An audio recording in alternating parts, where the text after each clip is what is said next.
Bismillahirrahmanirrahim. Assalamualaikum warahmatullahi wabarakatuh. Innal hamdalillah nahmaduhu wa nasta'inuhu wa nastaghfiruh wa na'udzu billahi min syururi anfusina wa sayyiati a'malina. May yahdihillahu fala mudhillalah wa may yudlil fala hadiyalah. Asyhadu an la ilaha illallah wa ashhadu anna Muhammadan abduhu wa rasuluh.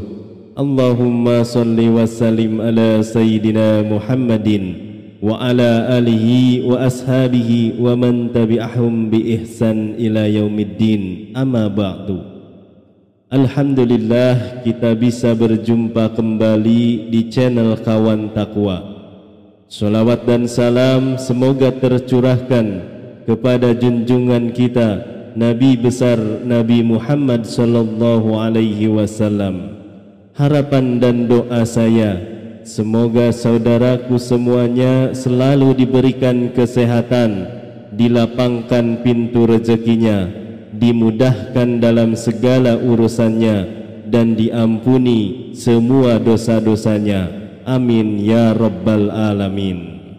Sahabat beriman yang dirahmati Allah subhanahu wa ta'ala, rezeki merupakan kenikmatan, keberkahan dan karunia yang diberikan oleh Allah subhanahu wa ta'ala kepada hambanya. Rezeki yang berkah akan membawa kebaikan kepada pemiliknya walaupun orang lain yang menerimanya. Seperti janji Allah kepada hambanya yang bersyukur, semakin digunakan untuk kebaikan, maka rezeki yang didapat akan semakin bertambah. Maka rezeki yang halal dan berkah adalah hal yang harus selalu kita upayakan dalam mencari rezeki halal dan berkah, yaitu dengan menjauhi segala larangannya, yaitu perkara yang haram.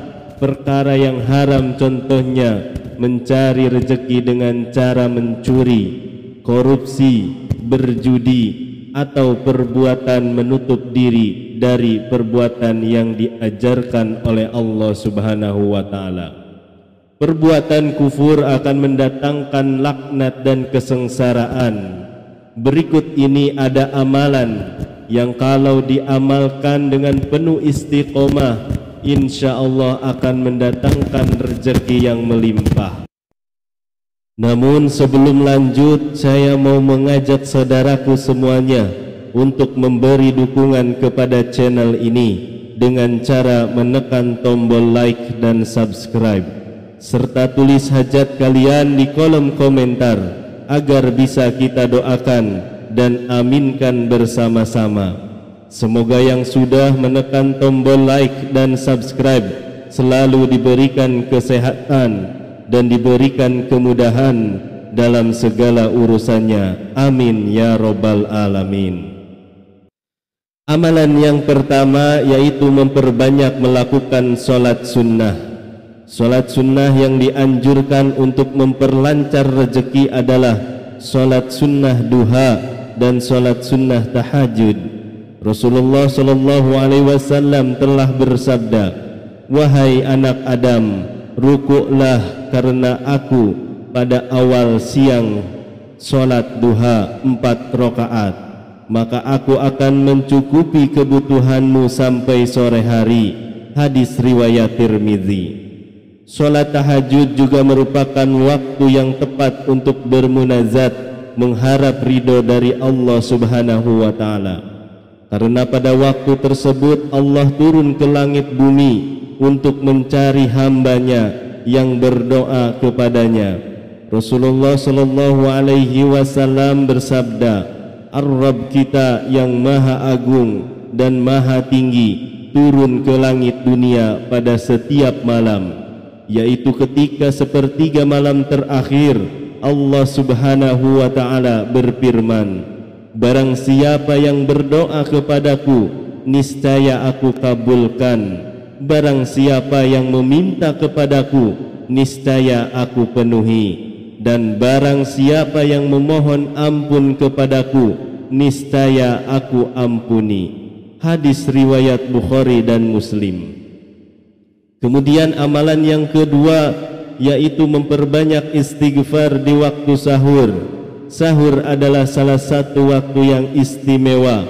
Di waktu tersebut terdapat saat-saat istimewa untuk mohon ampun, dan doa kesempurnaan istighfar di waktu ini diawali dengan kegiatan solat malam. Sebagaimana firman Allah Subhanahu wa ta'ala, sesungguhnya orang-orang yang bertakwa berada di taman-taman surga, dan di mata air mereka mengambil apa yang diberikan kepada mereka oleh Tuhan mereka. Sesungguhnya mereka sebelum itu di dunia adalah orang-orang yang berbuat baik. Mereka sedikit sekali tidur di waktu malam, dan di akhir-akhir malam mereka memohon ampun kepadaku. Quran Surah Az-Zariyat ayat 15-18. Kemudian amalan yang ketiga adalah memperbanyak sedekah. Bersedekah pada dasarnya tak akan membuat kita miskin, malah bisa jadi ada banyak keberkahan dan keajaiban yang terjadi di hidup kita kalau kita bersedekah. Sedekah dapat dilakukan kapan saja dan di mana saja. Sedekah juga tidak mengenal tempat maupun waktu.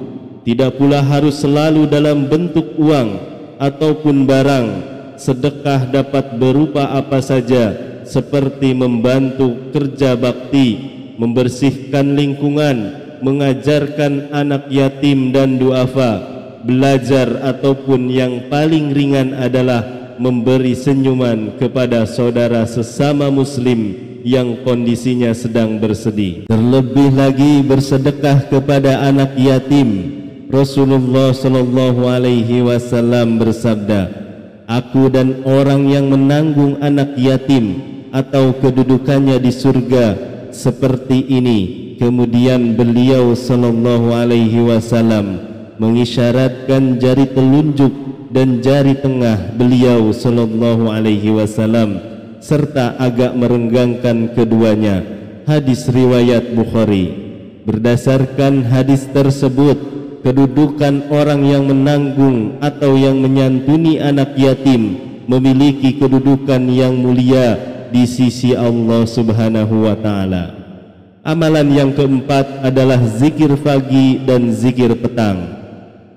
Zikir adalah bentuk amal ibadah yang senantiasa perlu dilakukan oleh seorang muslim, karena makna zikir sendiri adalah sebuah aktivitas ibadah umat Islam untuk mengingat Allah. Salah satu waktu zikir yang disunnahkan adalah zikir pagi dan petang. Allah Subhanahu wa ta'ala berfirman, "Hai orang-orang yang beriman, berzikirlah dengan menyebut nama Allah, zikir yang sebanyak-banyaknya, dan bertasbihlah kepadanya di waktu pagi dan petang." Quran Surah Al-Ahzab ayat 41-42.